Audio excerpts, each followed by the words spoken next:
Back to Michael Jordan. I was watching, was it the 1996? When did he come back from baseball? Number 45. Yeah, he came back at the end of 95, and then they went deep in the play. Well, they won the championship in 96. Do you remember who they went against in 96? 96. Knicks. Okay. I think. Perfect. At least that's the game I watched yesterday with my son. It's such an enjoyable game. It is an enjoyable game. So quick, fast. Yeah. I have many thoughts about basketball. It's just a matter of which are shareable. They're all shareable. That's the beauty of long form. This isn't about them. Yeah. No, it's a beautiful game. And it's so American, right? It's like one step away from WWF wrestling or WWE wrestling. It's just bright and shiny and loud and dramatic. Yeah. The personalities are huge. Remember that guy? What was his name? Rod. He would always dye his hair. Don't know. Rod. He played for the Spurs. Oh, wait. Was it Rod? Were we talking about Dennis Rodman? Yes. Who dyes hair, who played for That's the where I Bulls? got the Rod from. Sorry. Yeah, no, Not the last fine. name, Yeah. Dennis Rodman. Yeah. He's just such a loud personality. He And is a loud Americans dude. love that. They love. Yeah. He would disappear for like extended periods of time and just go to Vegas. And, yeah, exactly.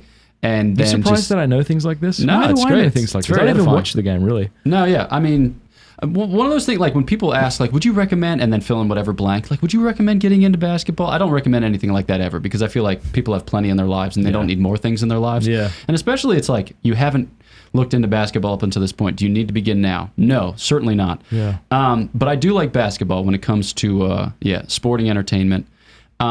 Because, why? Because it's like a limited skill set. And the way that you see that skill set in motion is very impressive. Like the athleticism of basketball players, I find to be very, very, very impressive. Is there a reason that white people aren't as good as black people at basketball? I don't know. That's true, isn't it? I think statistically there are fewer American-born white males in the NBA than there are African-American born NBA players. I mean, it's to say, I don't know, like, why aren't black people good at swimming? You know any good black swimmers? I don't know. Is it bone density? There's got to be like a physiological reason for that. Can you name one good black swimmer? No, but I don't know anything about swimming. Larry Bird was fantastic. There you go. As a white guy who was good. Yeah, I suspect that some of it is like nature environment.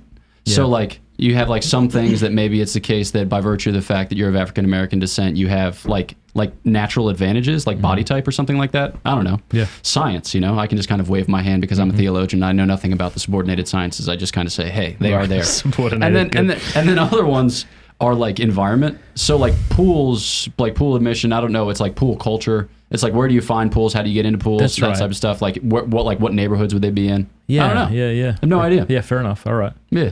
Larry Bird. I was looking up the best of Larry Bird the other day, and he was the same thing. Like, he was very mouthy and... Yeah. He was part of a Celtics team that were just brutal. They were just... they would beat you up around the rim. And there were a lot of really good games between that generation of Lakers and that generation of Boston Celtics, like mid-'80s especially. So those are fun games. When I was a kid, people were into trading basketball cards. Okay. US basketball cards. No one cared about the Australians because they're a bunch of white guys. And black guys who weren't good enough to make it in the NBA. They would come and dominate all the Australians, right? So anyway, we would trade basketball cards where people trade Pokemon cards. And so I chose for my team the Phoenix Suns, even though I'd never watched a game in my life. And my brother chose the Utah Jazz for some reason. Nice. And I remember coming home on the bus from school one day, and my dad had put together a backboard on our shed, and he had painted those two symbols. Wow. Isn't that cool? That is awesome. Yeah, now's a decent time to be a Suns fan, it's a less decent time to be a Jazz fan, because it seems like the Jazz are mortgaging their future. No, they're mortgaging their present in preference for the future, whereas the Suns probably should have won the NBA title last year, but then they disappeared in the Western Conference Finals. And they might still have a good team, but it just depends. You know, in Australia, like, one of the big games we would watch is called Aussie Rules Football. Okay. And it was only played on Friday, Saturday, and Sunday. And I liked that because it was something to look forward to, and it didn't permeate your entire life. Whereas I don't really follow sports, but my understanding is it's every night there's something to watch, or is that... Basically, yeah. Yeah, and every night there's something to bet on, too. I think that sports betting culture has made it such that, like, the sporting market is a lot more saturated, and you have a higher consciousness of, like, everything that's going on because you want to bet on everything, or bet on something at least. You know, people would talk about that at the beginning of the lockdown when everything went dark for whatever, 3-4 months, like the first games that people were betting on were like Japanese baseball games. They're like, I just am so excited that there's a game to bet on. But yeah, no, I can certainly dominate. And especially in these like, households where the TV is always on, sports can just become background chatter, which isn't ideal, but it's what it is. Hey, thanks so much for watching. Please be sure to like and subscribe and leave a comment below letting us know what you thought about the video.